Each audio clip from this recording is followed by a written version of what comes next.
నెల్లూరు జిల్లాలో money scheme పేరుతో భారీ మోసం జరిగింది. ఓ ట్రస్ట్ ఏర్పాటు చేసుకుని అందులో ఏజెంట్లను నియమించి అమాయక జనాల నుంచి భారీగా నగదు వసూలు చేశారు దుండగులు. వరాల విశ్వనాథ్ చారిటబుల్ ట్రస్ట్ పేరుతో డబ్బులు వసూలు చేశారు.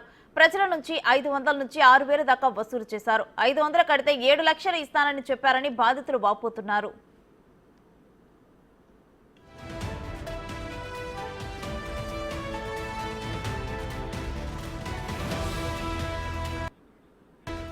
6,000 కడితే 18 లక్షలు ఇస్తామని నమ్మించారంటున్నారు. గత 3 ఏళ్లుగా డబ్బుల కోసం తిరుగుతున్నామంటున్నారు బాధితులు. డబ్బులు ఇవ్వకపోవడంతో ట్రస్టు నిర్వాహకుల్ని బాధితులు నిలదీశారు. ఈ మోసపు చారిటబుల్ దాదాపుగా 10,000 మంది బాధితులు ఉన్నట్లు చెబుతున్నారు ఏజెంట్లు. తమకు న్యాయం చేయాలని డిమాండ్ చేస్తున్నారు.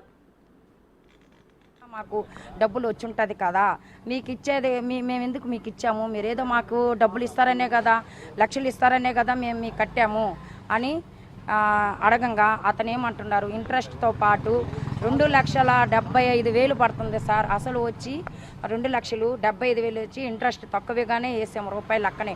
అది కూడా అతను ఇస్తాడో లేదో 5వ తేదీని మాకు అయితే నమ్మకాలు లేవు. అది కూడా అతను చెన్నైకి వెళ్ళి మేము వస్తాము, మేము మీడియాకు కూడా ఇచ్చున్నాము. ఆ చెన్నై మేము అక్కడ ఫోటోలు కూడా సార్, మేము ఫోటో తీస్తే మా సెల్లును కూడా కింద పడేసి మమ్మల్ని కొట్టేదానికి వచ్చారు. ఆడవాళ్ళని చూడకుండా అక్కడ చెన్నై వాళ్ళు కూడా మమ్మల్ని